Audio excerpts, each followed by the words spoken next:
It's possible the bicycle guy is for the 6-3 because they do have a bicycle unit in Marine Park, and technically, because the street is Marine Park, so he may be coming down here. I'm not sure. If he is, that's great. Let's start with the, I won't call it bad news, the aggravating news, which is always the courts. And as George has mentioned, we're working together with the association and with Senator Golden and Assemblyman Maisel, who's finally back from Albany. Unfortunately, Senator Golden appears to be locked up in Albany. We wish him a speedy recovery from that.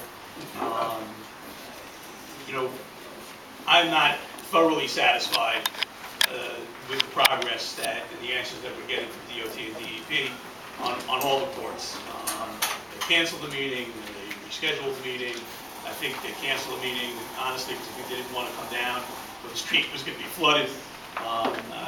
It's just, at least we have their attention, let's put it that way. I think my office has been on this for a little over 2 months at this point.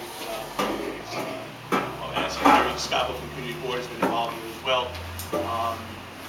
We are going to get them to the point where they are going to be so sick of answering the questions and seeing all the problems that we're pointing out to them, not just on Frank Court and Eaton Court, but on any court, that they will come in and they will do a kind of repair that will keep us from having to call them every week.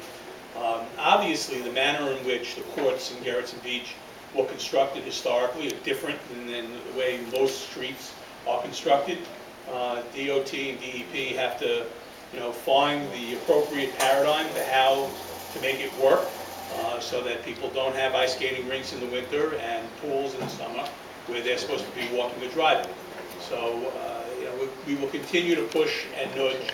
I would again urge anybody who has a specific complaint to call my office directly. The number is 241-9330. My chief of staff, Reeves, she's almost a Gerritsen Beach resident. She works for Tracy, so she lives here. Is familiar with all the courts, familiar with the issue. If necessary, we'll come out and take a look so we can explain it better. And the next, we'll bring it to DOT's attention again with the senator's assistance, and working together, we will get a result. I wish I could tell you that we had it, but we don't. But we'll just continue to annoy them until we do. Since I was last here, the city of New York passed its budget. Some good stuff, some not so good stuff, but certainly I am proud of being able to tell you what I have been able to bring back directly to Gerritsen Beach, in addition to the citywide stuff.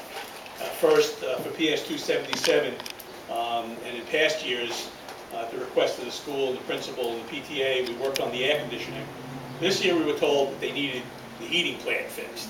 So I guess it's a year-round weather problem in PS 277.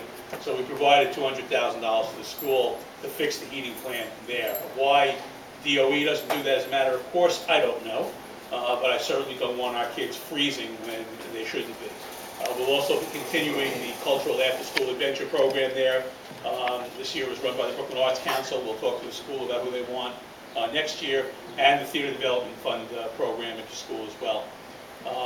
Parks budget will have $400,000 additionally on top of what we put in last year to expand the top lot at Seaver Avenue Park.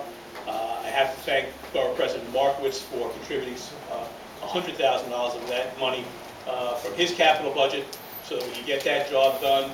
We haven't had a presentation here about what the expanded top lot's going to look like. We should have one. It's really, really magnificent. It's something that we'll all be very happy with. And of course, when we rebuilt Seaver Avenue Park and the skate park, the comments that I got back here were not enough room for the little kids. So that's why we're expanding the top lot there, and I think it is something that the community will be able to use.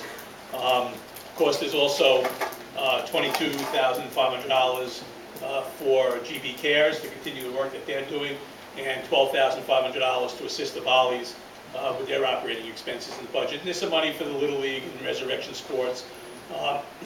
So clearly, some of your tax money is in fact coming back to Gerritsen Beach. And I'll just comment on this because